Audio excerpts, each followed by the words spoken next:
Welcome to Health Oddity, the show that strips away the jargon and hype surrounding all things health and fitness to help you live a long, strong and energetic life. Lining up at the bar this week, here's Peter Ladd and James St. Pierre.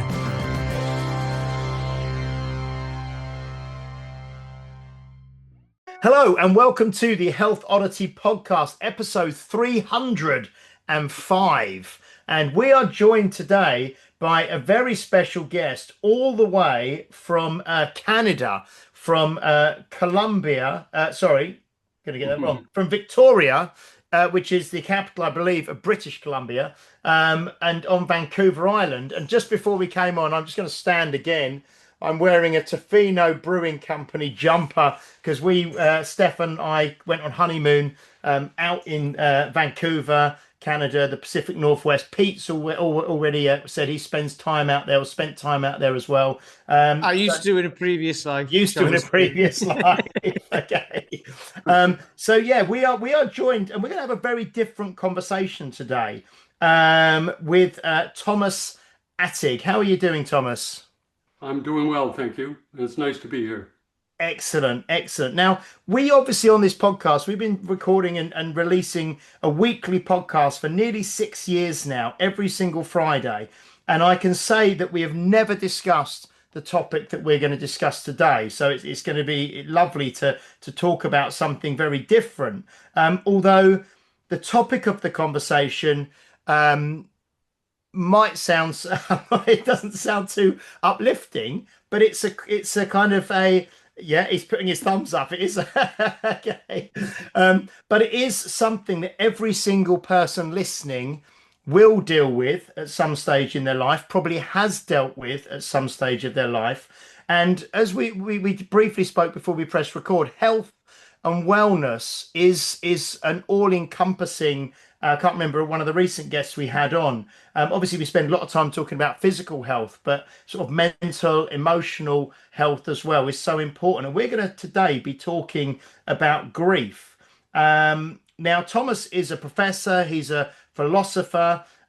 He's a kind of a revolutionary voice in grief studies, and is the author of maybe of more books. But the 3 books that I've seen that he's the author of is How We Grieve, The Heart of Grief, and Seeking Wisdom in Death's Shadows. So, he's got BA, he's a PhD, sounds like a huge amount of time studying grief. So, I mean, Thomas, to begin with, maybe can you tell us a little bit about yourself and what sort of drew you to this path, to this kind of calling, working around grief?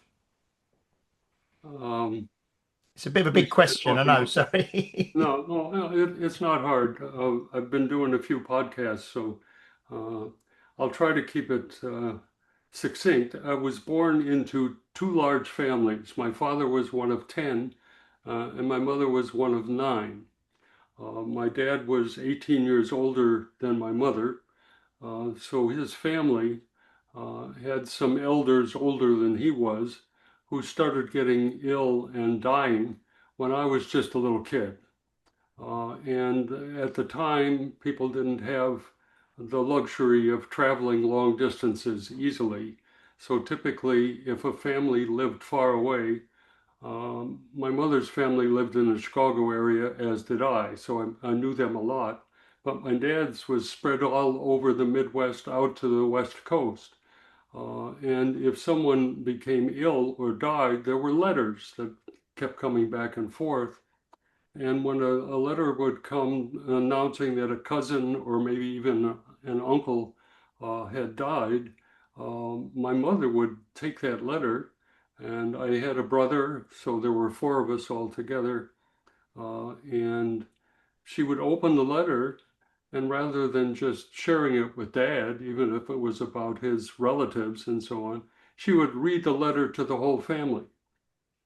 And I remember the first reading when I was about 6 or 7 years old, and several before I became a teenager. And some of them were quite detailed, and they talked about the how of what had happened and what people had witnessed and how people had spent time with them in their illnesses or recovering from injuries that they didn't quite make it, and so on. and she pulled no punches. So she just read them out. And my impression as a young boy was, this is what people do in families. And people are dying in large numbers all over the place. This is just usual, but it was quite unusual.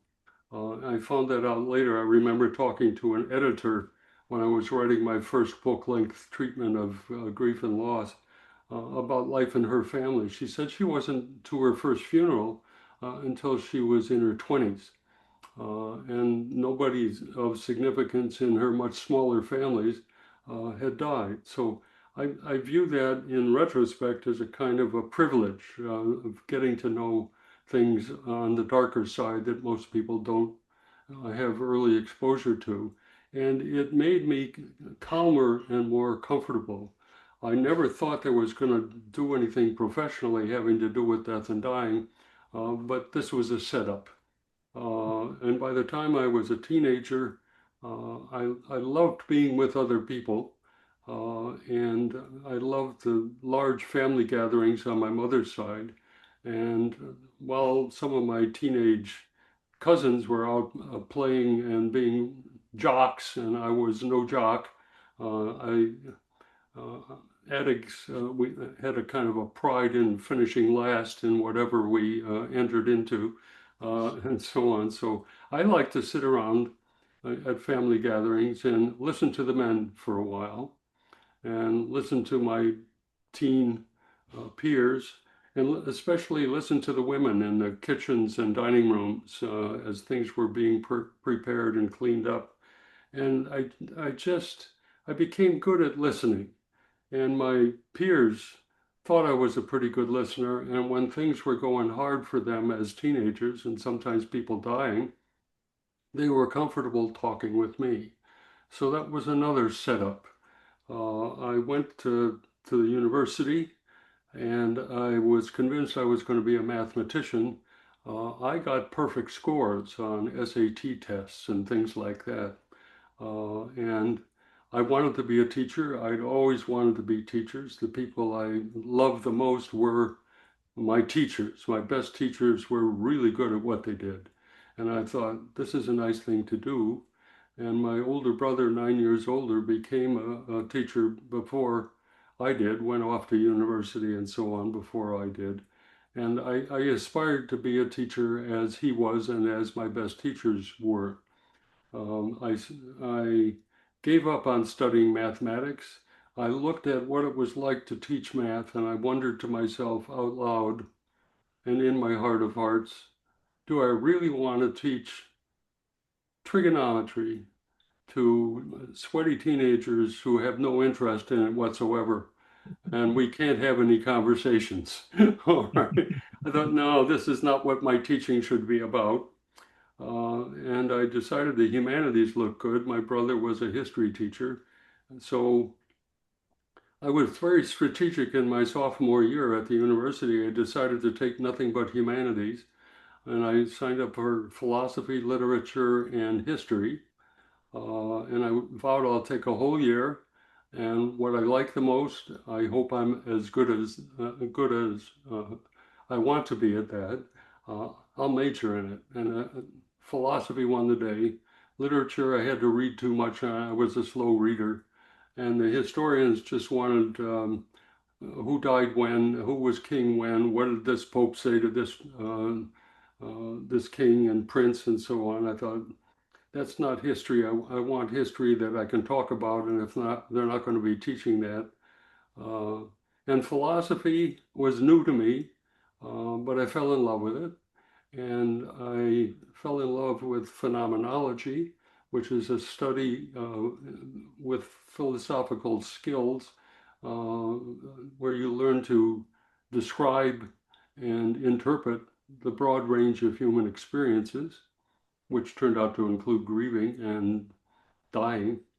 And I fell in love with existentialism, which is a school of philosophers that devote themselves to questioning, wondering about, reflecting on how to live a meaningful life that ends in death, a finite life, meaningfully and with integrity. This is summarizing stuff that on the page can sometimes be pretty ugly to look at, and you got to find your way through it, but that's what it's all about. And I thought, well, I'll be done teaching pretty soon. I got a job at Bowling Green State University in Ohio for my first full-time job. And I started teaching what I was trained to teach and some ethics courses. And after about 3 years, some of my colleagues for a couple of years had already started teaching things about applications of philosophy, like philosophy of law, medical ethics, philosophy in the environment, business ethics, and so on. That's questionable. Well, never mind. We won't talk about business ethics. Political political thought and so on. Well, you have to wonder if there is any, but anyway. So I was teaching there for a couple of years, and the university established a new college of health and human services, and they taught nursing, gerontology, social work, child and family development, and other things. And I'd been teaching my ethics students and others for some time, and I noticed that a lot of the students, I gave them choices about what topics they wanted to think about, and they almost invariably picked a topic or two that had to do with death and dying. So they were picking my future for me. I thought they could use a course on death and dying in these schools or programs. I proposed it. They said, yeah, go ahead. When I actually faced the prospect of students coming into classes, I thought, they don't need so much of the ethics stuff. They are people who are not as well acquainted as I am with death and dying, grief and loss. I'm comfortable with that. They're going to have a hard time going into a room where someone is dying, or there's a family where people are grieving. I've got to help them think about their own experiences or lack of experiences and help them get comfortable with meeting people who are having some of the hardest times of their lives. So I began to ask them to regularly throughout the course reflect on their own experiences of one sort or another having to do with death and dying. And one of the experiences I asked them to write on was in an exercise where I asked them to describe what it was like at the beginning, in the worst of it, and coming out of their loss experiences. Write about your 3 most important loss experiences. And after reading a few hundred of those in a couple of years' time teaching the course, I noticed some things about what they were describing. And they weren't describing what some of the books about grief and loss were saying. At the time, there was a woman named Elizabeth Kubler-Ross who had written a book called On Death and Dying, and she described 5 stages of dying. Pretty good descriptions, pretty good listener to the people she was talking to. Somehow, in the winds, that description of 5 stages of dying became 5 stages of grieving. There's no such thing. We'll talk about that in more detail. It fits with dying because in situations where people are told that they're dying or where they suspect that they're dying, there's a lot of uncertainty. Is the doc got it right? Are they wrong on reading the tests? Are they really misdiagnosing? Am I in the hands of good people who understand and make accurate predictions of what's happening to me?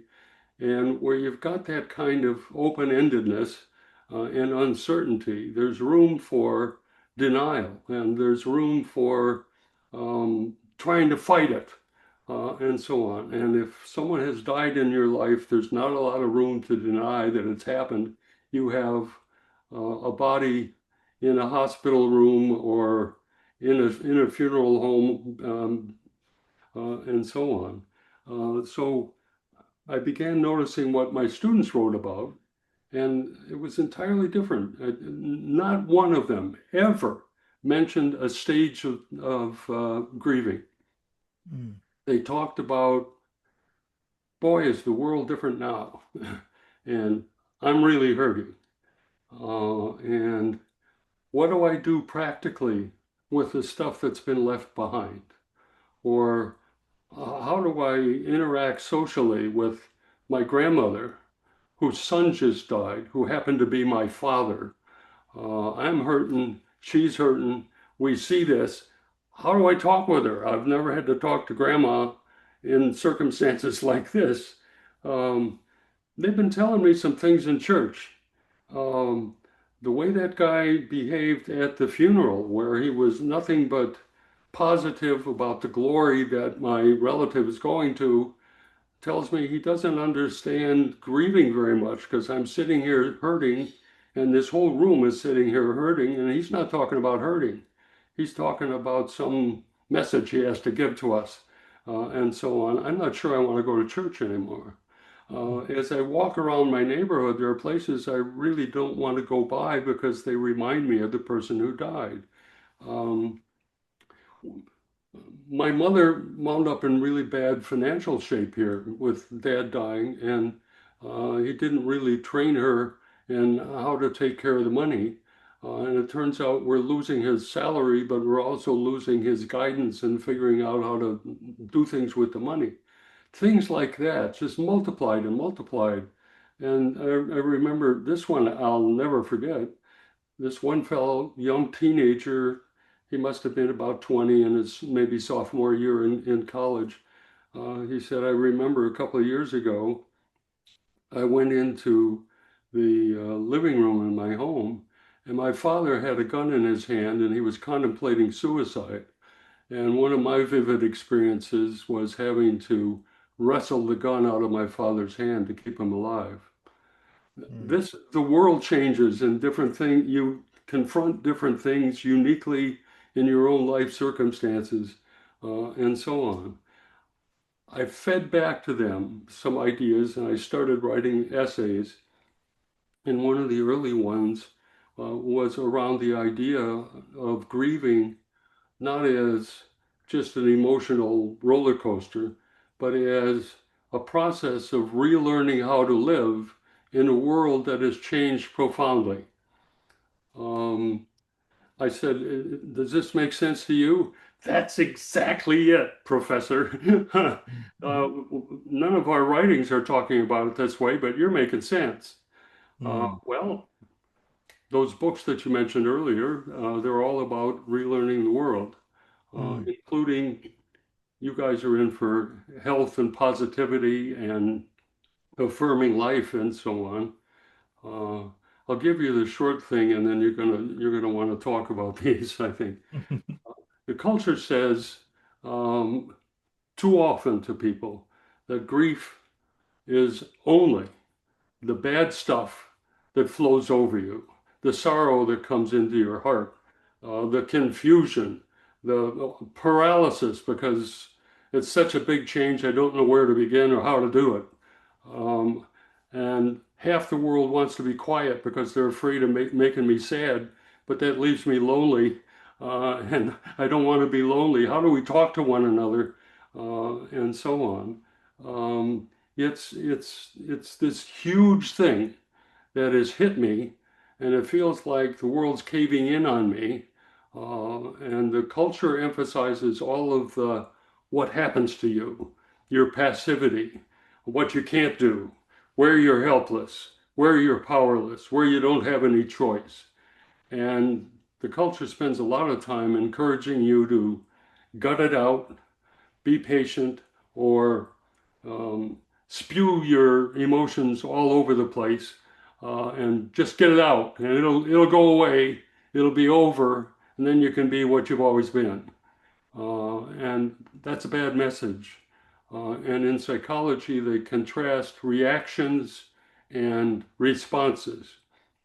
And reactions are how you are affected by,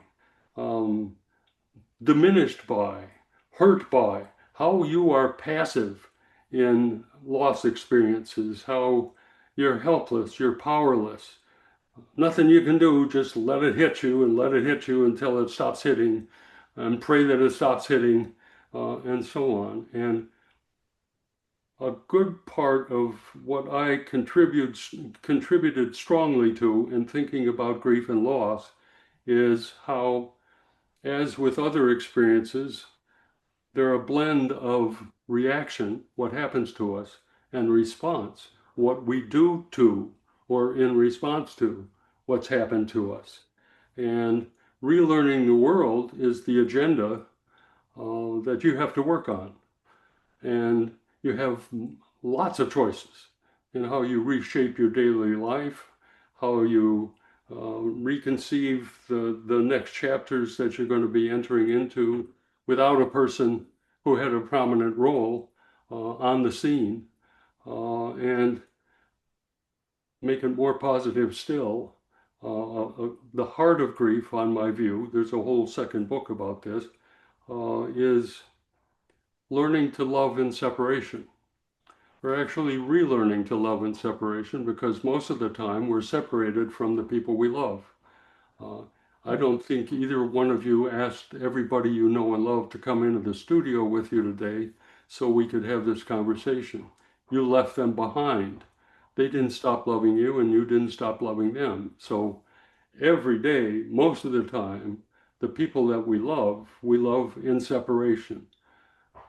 What requires their physical presence, we can't do anymore, but everything else we can. All right. And that's positive. And that's something that, given the way you do your podcast and so on, you should encourage people to look into materials that remind people of how the most important things you do with the people that you love, most of them you do with them in some other room or in some other place. It would be an odd world. I used to do a little kind of short story imagining for students. Imagine if everybody had to have with them all the people that they love and who love them in turn, wherever they go. We'd have small clusters of people going to gas stations to fill up, going to grocery stores to pick up food and water. You couldn't have a really big family because, and you can't make very many friends either because you just can't have them all with you all the time. So it's going to be these little clusters of people in the world, because if they say goodbye to somebody, that's it. They don't love them anymore and they're not loved anymore. That's crazy. But when we think that we can't continue loving when we're in separation, we're conceding that that's the only thing we can really do to keep love relationships going. And that's bonkers. There's so much there that you've already said, and I know Pete's been making notes and I've been thinking and making notes. And my head's gone off in loads of different directions. But it's all simple. You know? Yeah. I mean, the first thing that I was going to say that you mentioned, which was something I was going to ask, because you mentioned the 5 stages of death and then how that got kind of changed to the 5 stages of grief. Because I made some notes earlier when I was doing a bit of research. So it's denial, anger, bargaining, depression, and then acceptance. And like you said, I was thinking, well, how's, like you said, denial or bargaining ties into to grief? Because like you say, it's, you can understand anger, you can understand depression, you can understand acceptance, but like you say, that was just something that just became kind of changed its name almost over too. I think people weren't looking at the experiences that these things were being foisted upon as a way of, all right, let's just do the 5. You got somebody who's got, from a fairly reliable physician, a diagnosis of cancer. And on my reading of the data that we have here and so on, you've got maybe 6 months to a year to live. And what do you do if you're in there early going? It's reasonable for some people to say, I think he's got it wrong. I can just put it out of mind. All right. And then you get some more diagnosis and more tests done. and you start disputing with the doctor. You're sure you got that? So if you have a count of 87, does that mean this? Does that mean that? And you can dispute it. The bottom line of what's going on here, I'll put this line in. This is how egos work with things in the world. Egos are the practical part of us, the problem solving and addressing parts of us, the develop skills so you can get things done and get them done well and be proud of what you've done, or take care of it and solve the problem and get past it kind of aspects of ourselves. Well, death and dying and grief and loss aren't problems. Illnesses can be treated as problems for a while unless they turn out to be fatal and so on. So you're in this situation where you're used to addressing everything that comes your way that's problematic with your ego, and you've trained yourself with all kinds of physical skills and emotional skills and so on. So, God, they told me I'm dying. I'm just going to put that out of mind, or I'm going to not believe them. I think they don't know what they're doing in this case. You can do that. And you get hit with more of this stuff, and you get angry. Egos are really good at controlling things with anger, and lots of times anger can prevail in dealing with challenges in living.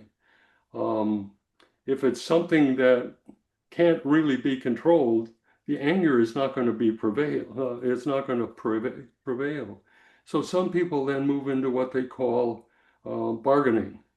Kubler-Ross called it that, and that's where you found out in life sometimes if you do something that's positive for some other people, if you're kind to the doctors, if maybe I pay them a little bit more, they're going to do extra tests or whatever. You kind of bargain your way into a place where you can live with what they say is happening. And then what does depression look like? Oh crap, none of these things that I usually do with my ego work.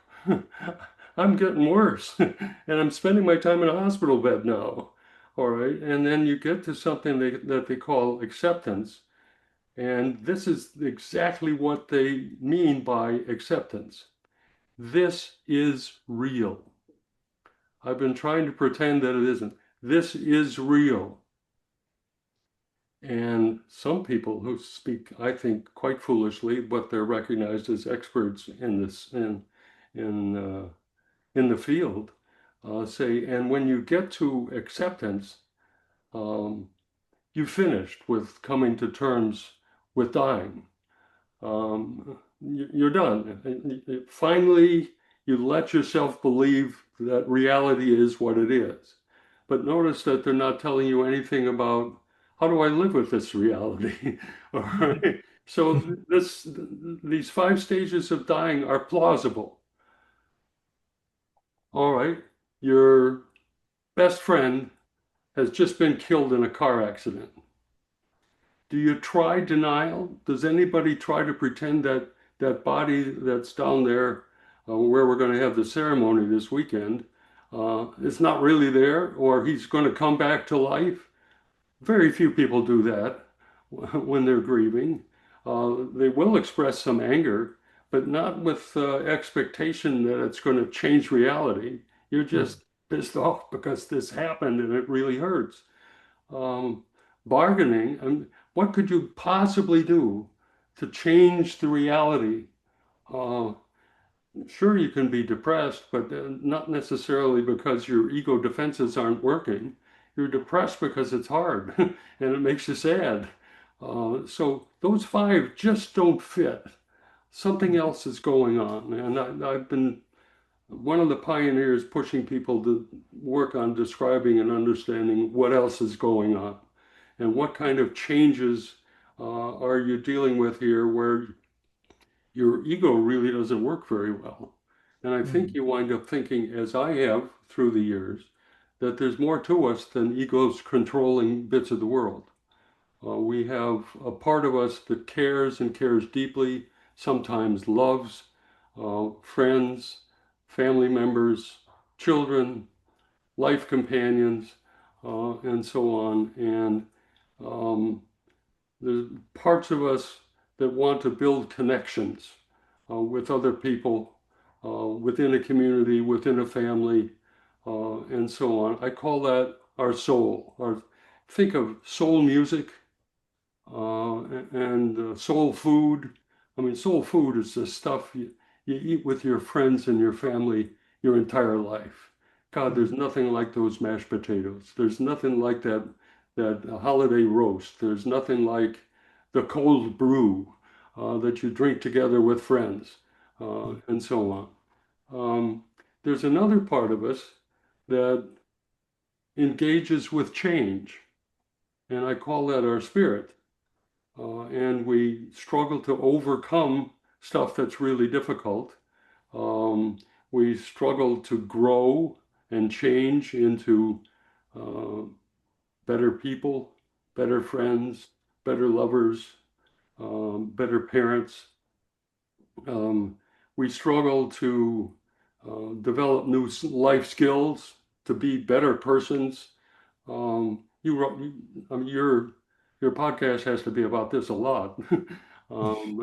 Spirits rising above the rotten and aspiring to the better, change for the good, change for yourself, change for your community, change for your team, change for, and so on. So part of what I've done is look at the 5 stages and just let that all fall by the wayside and talk seriously about what people experience. And they have very difficult, weighty experiences that come into their lives that weigh them down. I've got a book called Catching Your Breath in Grief. And when you think about it, it makes sense. I mean, and a lot of people will tell you, I can hardly move. I can hardly breathe. I mean, I feel like I'm suffocating. I feel like somebody just put a huge weight on my shoulders and I can barely stand. And the guy says, okay, you got a weekend off, or we'll give you a week off and then come back to work 2 weeks from now. I mean, one of the things, I don't know the audience for your podcast, but I have a feeling that there are a lot of men finding their way in the full range of their lives, where they're sometimes up against people who have unrealistic expectations of them. And especially this occurs when people are grieving. And they say, well, do the 3-day deal where you have the funeral and so on, and we'll see you on Monday. No, no, no, no. My whole world just changed in a major way.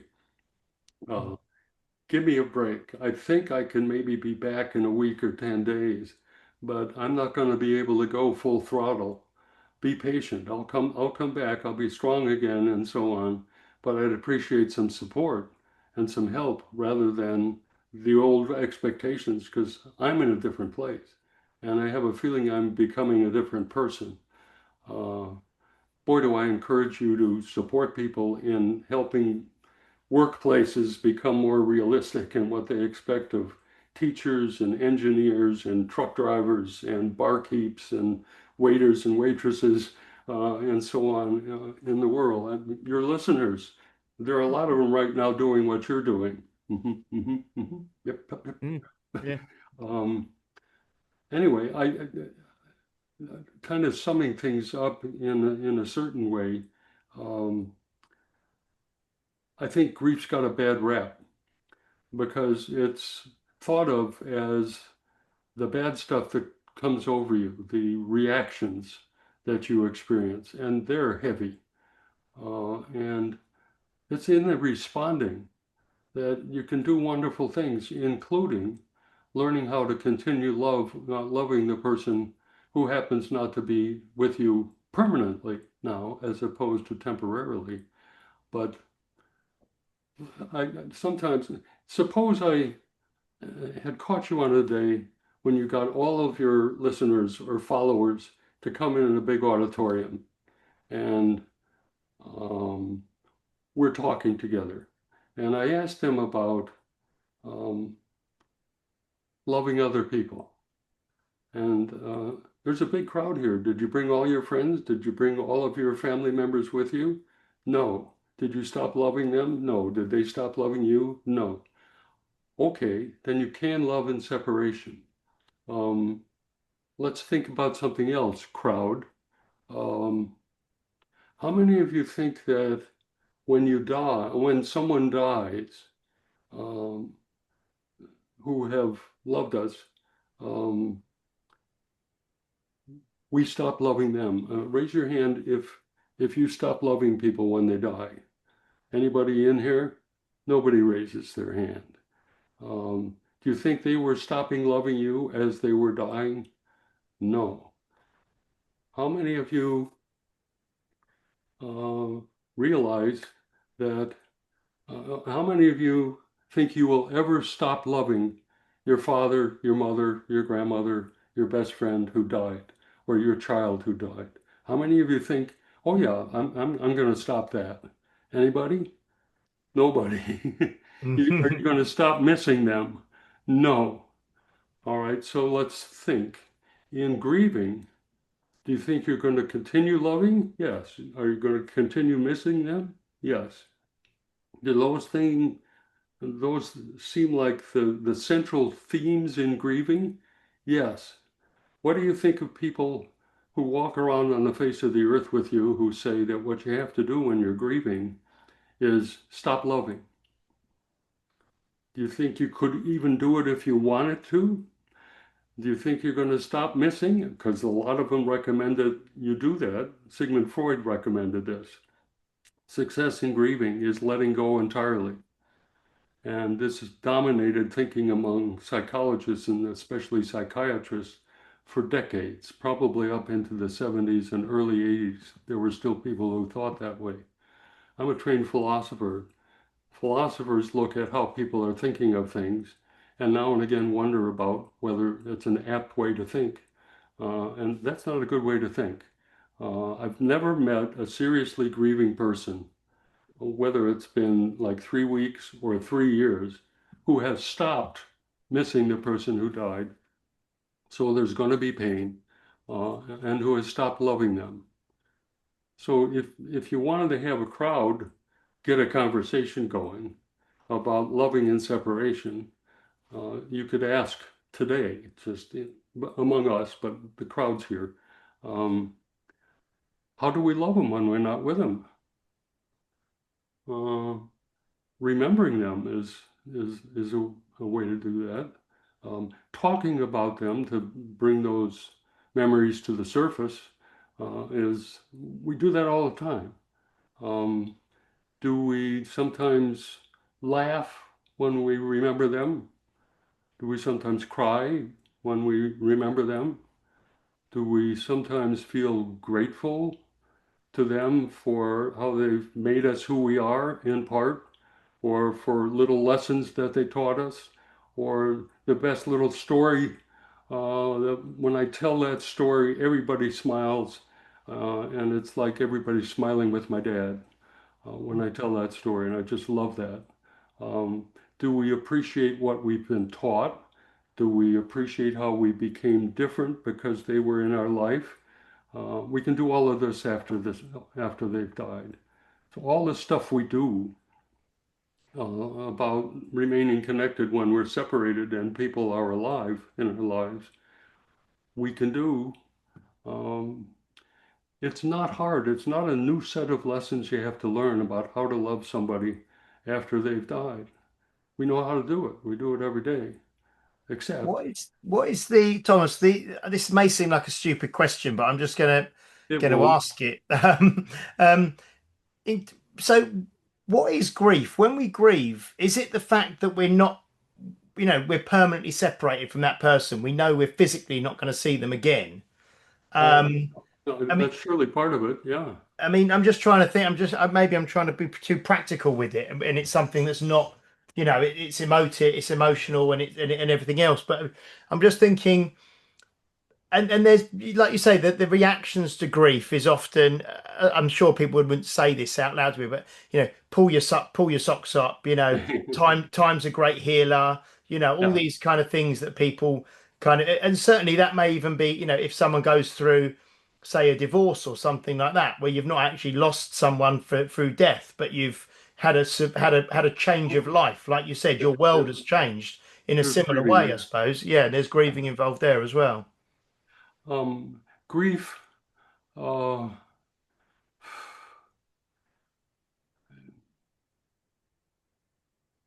what do I want to say about grief?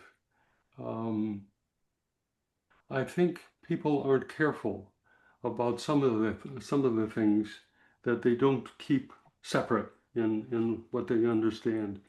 Bereavement is the experience of deprivation when someone dies. If you look up the word, it has to do with things being pulled away from you. And it's loss, period.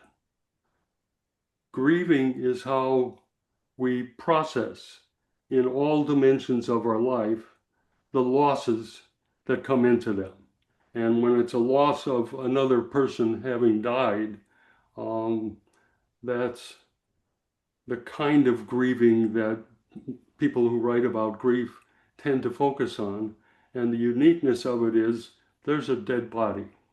A life has entirely ended. And there's a uniqueness to that. And it's not like mourning when your favorite basketball team loses by a couple of points in the finals. I mean, there's a loss that remains with you. There's a permanent difference that has been made, and then you have to come to terms with it. And traditional poetry and traditional thinking for a long time, what highlighted especially by Freud, reads grieving almost entirely in terms of reaction, because what comes over you typically is much larger than you expected it was going to be. I mean, the shape of your daily life is going to have to be changed somewhere along the way. And the chapters that you're going to be living next in your life cannot be what you expected them to be. And you spend your whole time growing up learning how to live. And as you learn how to live things and with things, you establish habits and patterns, and you move into a place where you take things for granted. And one of the things that happens in loss and grief is something you took for granted can be taken for granted no more. But a successful living of a human life involves a lot of developing habits that work, developing dispositions that will sustain you, that you can sort of do on automatic. And when you experience the death of someone you love, so much of the automatic is just gone.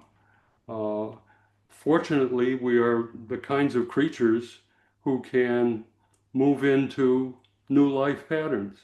I mean, we have, as we've grown into life, established things that get to be pretty well established, but we also learn how to change when change is required. That's one of the things we come to understand.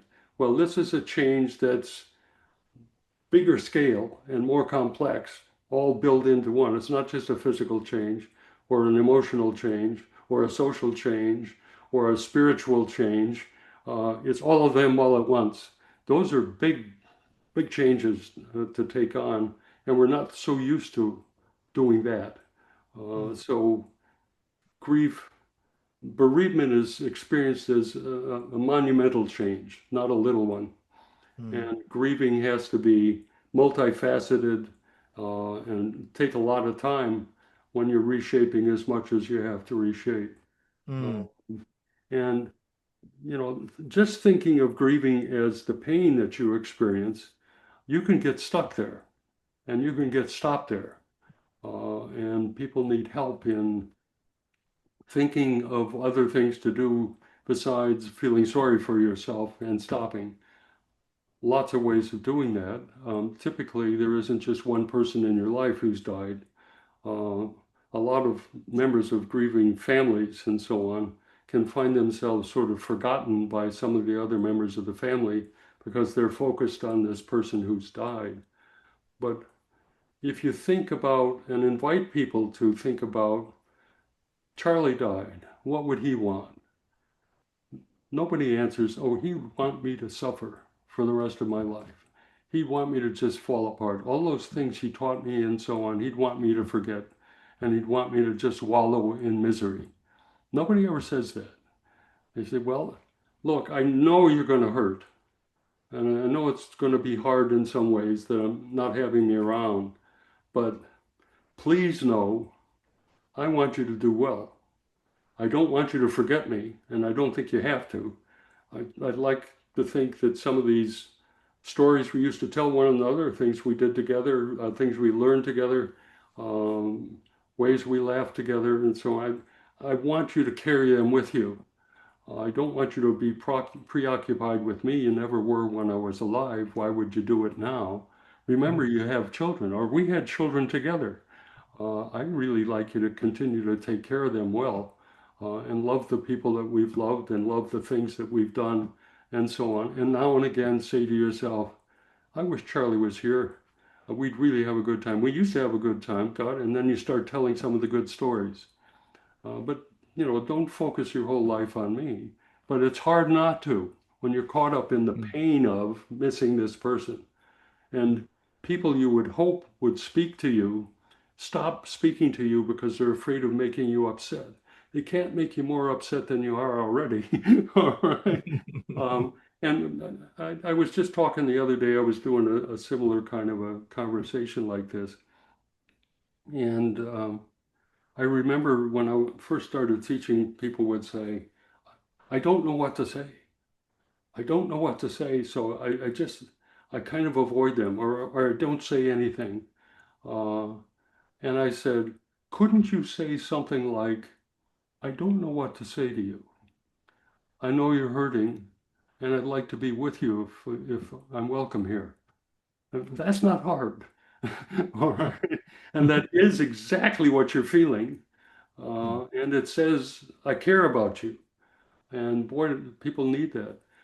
This is a pair of stories I've been telling lately. From the early days, I met these couples who both had the unfortunate experience of having a young child die.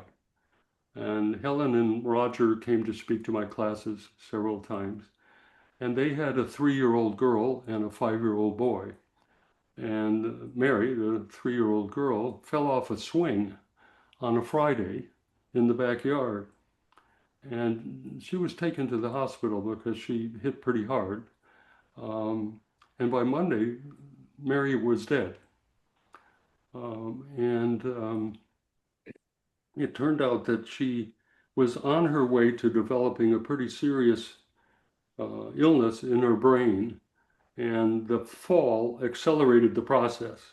And by Monday, she was dead. So she remembered two experiences, among others, in her speaking to my classes. The first was her encounter with her minister when she went to the church for the funeral. And she's going up the steps, and there he is at the door, and he reaches out his hand, and he shakes his hand, and what unlikely thing did he say to her? Congratulations. What? She said, congratulations, you have an angel in heaven. She said, if I could have mustered the strength, I would have clocked him right on the spot, but I just swallowed hard and went into the church.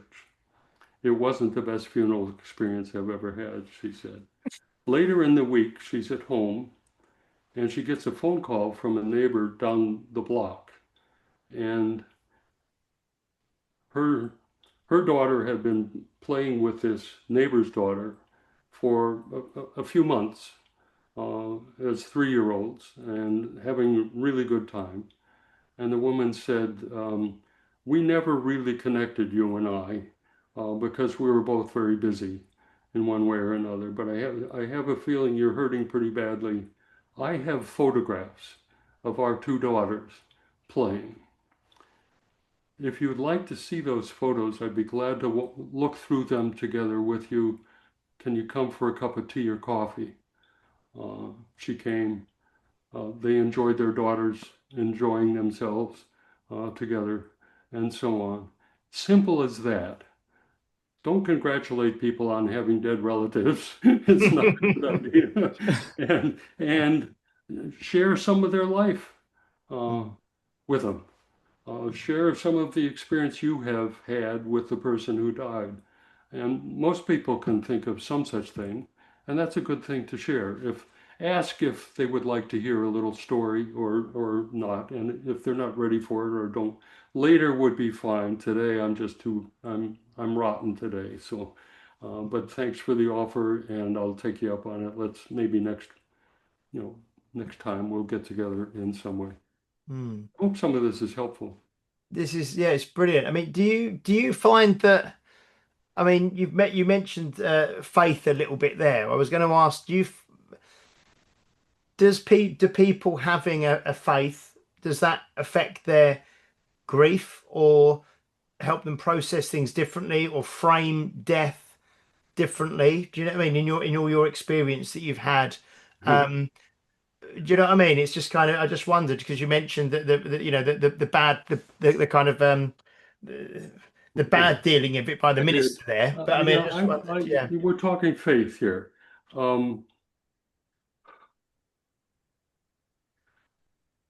I think we're spiritual beings. And I think as spiritual beings, we seek meaning in living in two ways.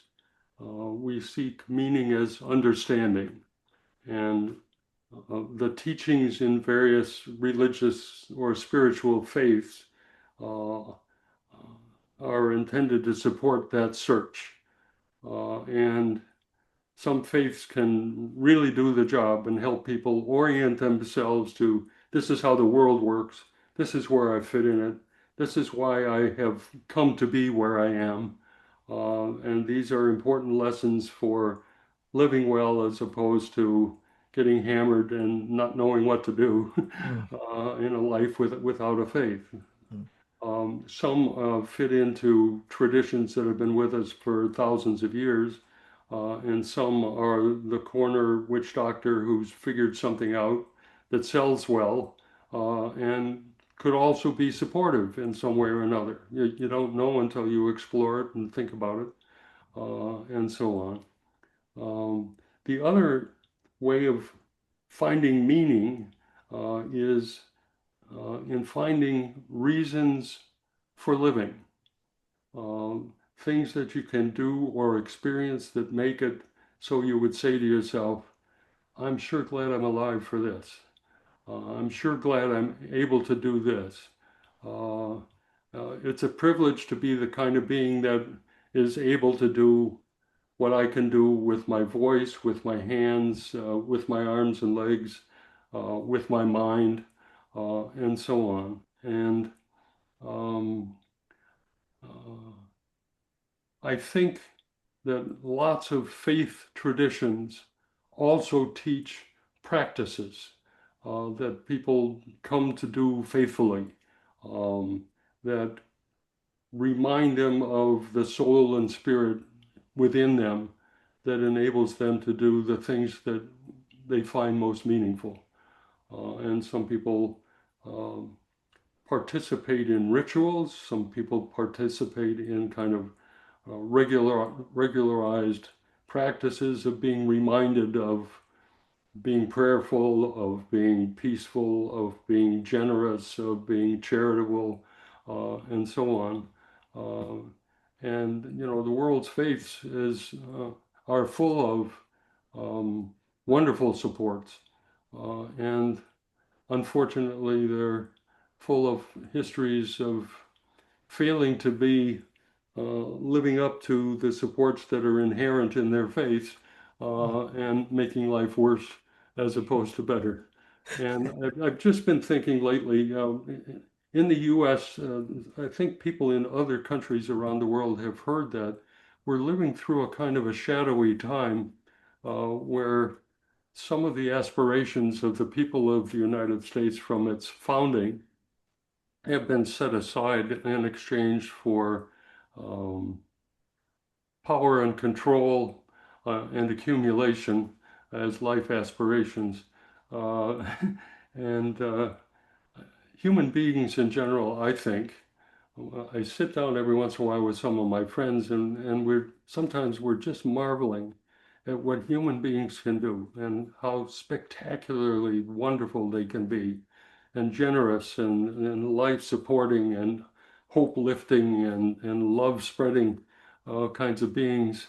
And then they can be so horribly disappointing. And we're living through a time now where horrible disappointment is coming to be a way of life in the country south of us, where I was born and raised.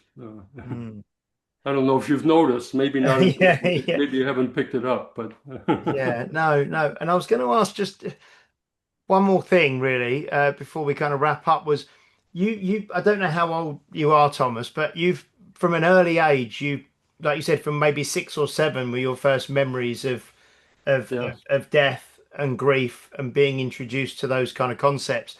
And yeah. as you've studied grief for decades, you've lived life for decades, and you've obviously been physically touched by death throughout your life. Does Only 30 aunts and uncles have been buried. That's all. okay. Do you does grieving get easier? And the reason I ask is because you said about not coping strategies or habits, but Mm, you mentioned the response that the response and the way you respond to death mm, and grieving at your age now. I mean, there's the classic thing, isn't there, that we people sort of Pete's age and myself, we're both around the 50 mark. You kind of hit mhm. an age in your life where you start going to more funerals than you do weddings. There's the period where you're always going to weddings, and then the weddings stop, and then the funerals start.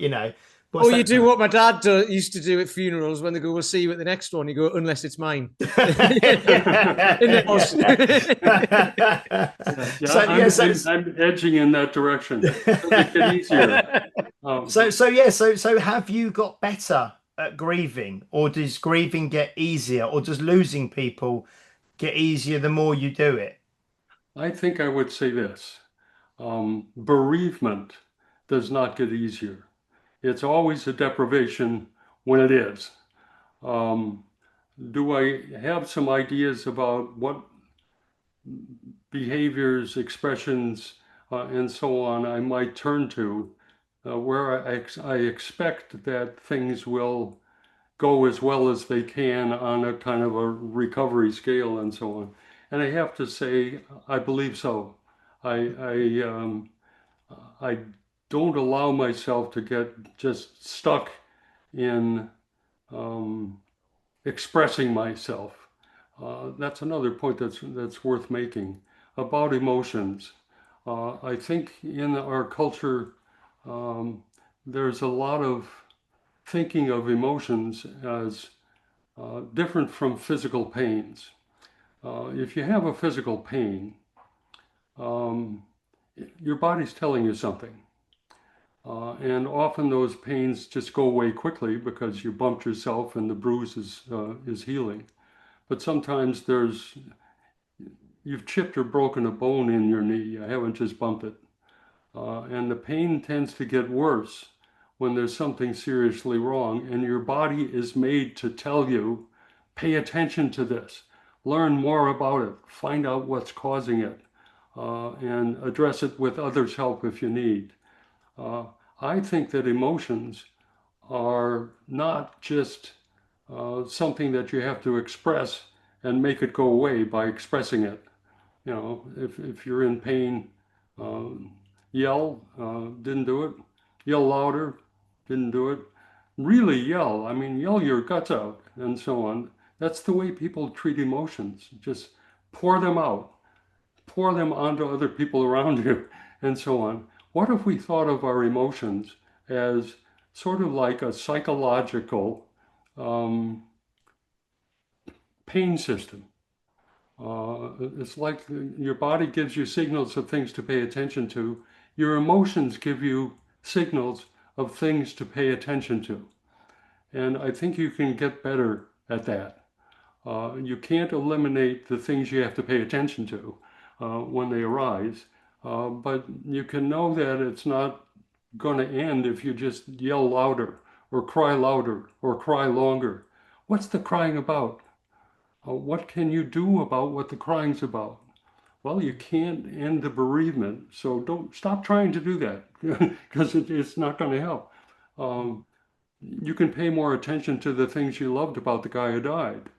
You can look for life lessons in the person's life. You can a lot of the things that we've been talking about. And my little book that got us together in the first place, this thing's called Seeking Wisdom in Death's Shadows, tells the story, among other things, of how I turned to grief and loss as an area of interest, and how I've engaged with and written books and articles and so on. There are 23 items in this collection. 14 were published previously, but in academic journals where no one will ever find them. So I put them in here. And I wrote 9 new things in here. And in part, there's an early one about how I turned to this kind of work. And the end is, if I'm seeking wisdom and I'm kind of recounting my history of writing about it and revising and improving and so on, at the end of it all, in the last part, there are 3 pieces.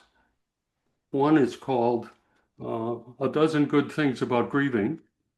One is more of a philosophical thing, kind of summing up on branches of philosophy, taking a look at death and dying, probably not for your average reader, but for some. And at the end, it's, all right, you've been writing about harvesting wisdom for living a mortal life. What's some of the best stuff you've come up with? Learn from others. You didn't have to come up with it yourself.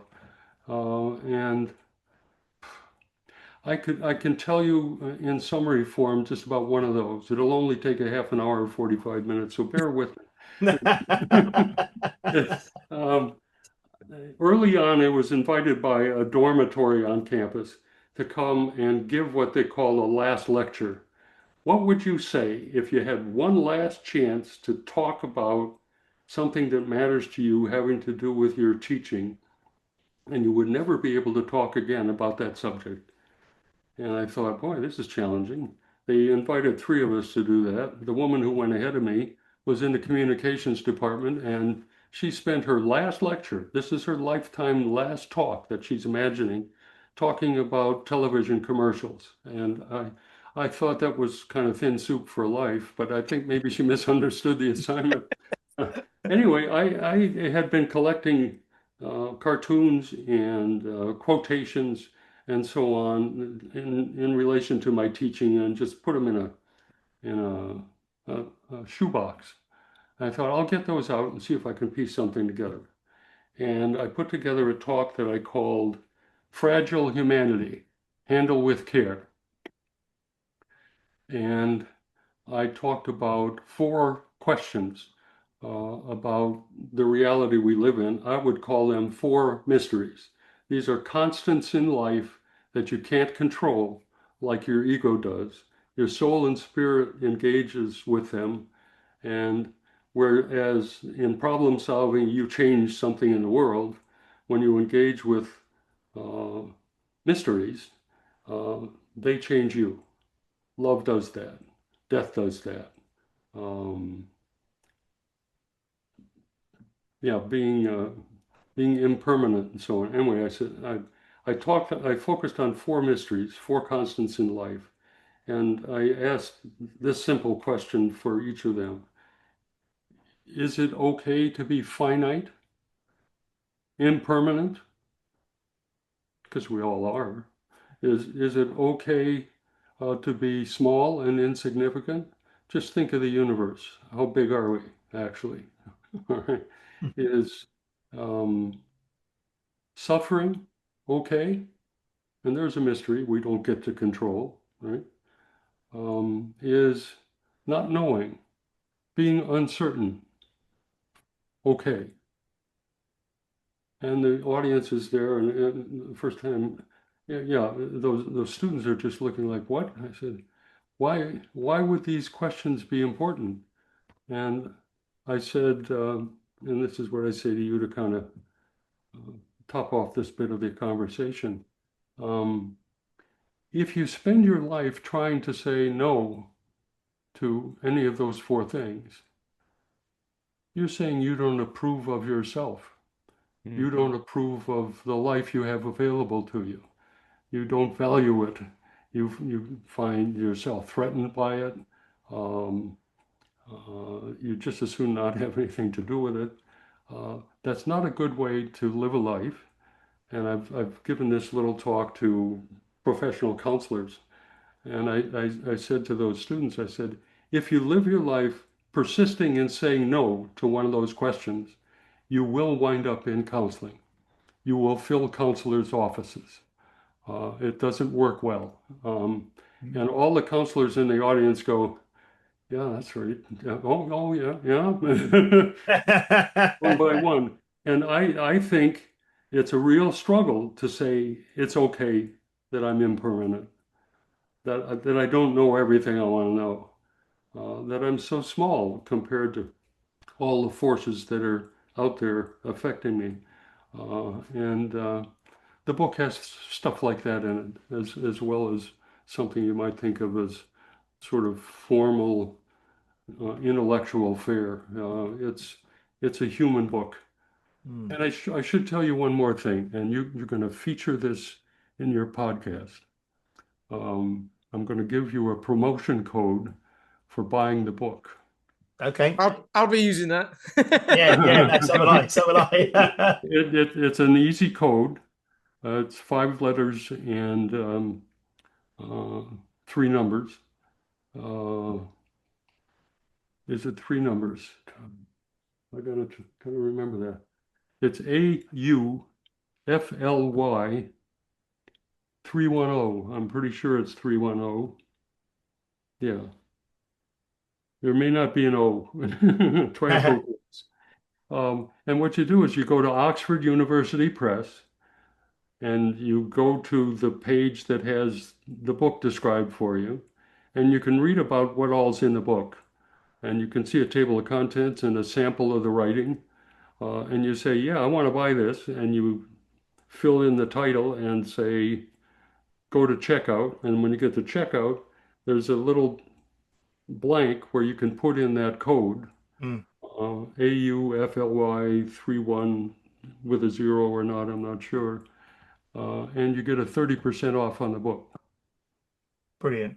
No, that's so good. I was going to ask how we get a copy of that. So that is your latest book, isn't it? Seeking Wisdom in Death's Shadows. Yeah. And it really culminates my whole life of thinking. It's got the mature versions of every topic in it. And it took me a year to put it all together.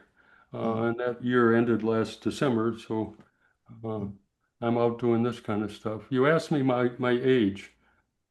But I didn't actually ask. I said I don't know how old you are, but I assume you've been doing this for quite a few decades. What do you think?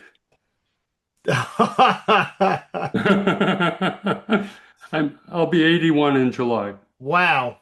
Excellent. Yeah, fantastic. I wouldn't have said that. I wouldn't have said that. No, that is amazing. And well, the stuff that you tout, I mean, you're telling guys to stay healthy in every dimension of who they are. And when I was 25, I thought I was way overweight and quite sick. I'd been in the hospital, and I came out and I said, Tom, you're not going to be around very long if you keep eating wrong and you don't exercise and take care of your body and so on. And your mind's not going to work as well as it's working now if you let your body fall apart. And so what I sense that you fellows do with your podcast, I endorse the ideas 100%. I hope I've added something to the soup. Brilliant. Thank you so much. I mean, this has been totally unique, a unique conversation. Like we said, this is episode 305.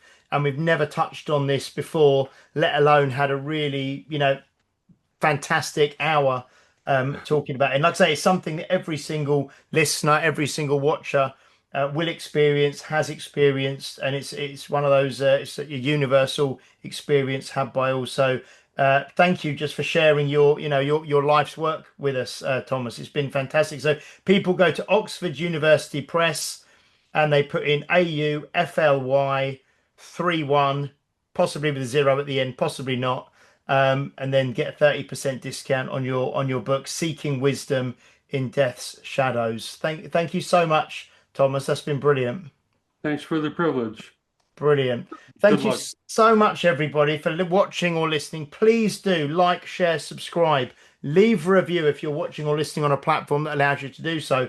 And especially, I mean, I can think of lots of people that this conversation is going to help, and or is going to be very interesting for. I'm at the stage now at the gym that I run, Thomas, where most of my members are in their 50s, 60s, 70s. Lots of people are losing their parents, at that kind of age, so we're kind of people who are experiencing death, all the time that I work with. So I think this is really an important subject that hopefully people take a lot from. So yeah, thank you so much. Let me say just one more thing to you. You can cut all kinds of stuff out of your tapes. I know what you do. Feel free to give that promotion code to people you work with or where you're helping them with taking care of themselves and so on. I asked Oxford once about, they said, give it to your professional colleagues and give it to your friends. And I told them eventually that I was starting to do podcasts. Spread it to the people through the podcasts. Give it to people who you think it would benefit in some way to at least consider. And, spread it around. Yeah. Absolutely. No. It's tempting to tell you to leave it on shelves someplace. Brilliant. Thank you so much. That's been really, really great. And like I say, totally different. And it's an absolute pleasure to speak to you. And I'm very, very jealous of you being there on Vancouver Island. And that's so gorgeous up there in that part of the world. Could you give me your email? Yeah, what we'll do, we'll pass that to you afterwards. I'll get Pete to message. Yeah. Pete will do that afterwards. Yeah, we'll definitely connect because that's fantastic. We'll do that in a second. I can give you my email if for any reason. We'll get that because then once this podcast goes out in a few weeks, we'll share it all with you. So that'll be brilliant. Thank you, brilliant, everybody. We will see you next week for episode 306. That's been interesting, very interesting. Did you enjoy that, Pete? My head's just about to explode. I've got loads of stuff written down that I wanted to say, but I've already changed my mind on some of it from listening. No, because it's just like the whole bereavement grief thing was great because it's like, you can kind of try to work out how to deal with everything, but the bereavement thing is like, it's final. This thing is final. So that's, I need to think about that. Well, what we'll probably do, Thomas, if it's okay with you, we'll both get the book, we'll both read it, and then we'll maybe get you back on again in a couple of months, and we'll talk about it having read the book again, because I get the feeling that we could talk about this again, which would be fantastic. Yeah. Well, probably even in my head, we're going to do an episode on it with just me and James having a chat about it to try and figure it all out as well. So honestly, I've loved it. I've absolutely loved that. It's given me a lot to think about. Thank you. Brilliant. Guys, we will see you next week for episode 306. Until then, bye-bye. You've been listening to Health Odyssey with Peter Lant and James St. Pierre. To get your regular fix of hype-free health, you can subscribe and leave a review wherever you get your favorite podcasts. You can find out more on today's and other topics at healthodyssey.com or find us on Facebook or Instagram by searching for Health Odyssey.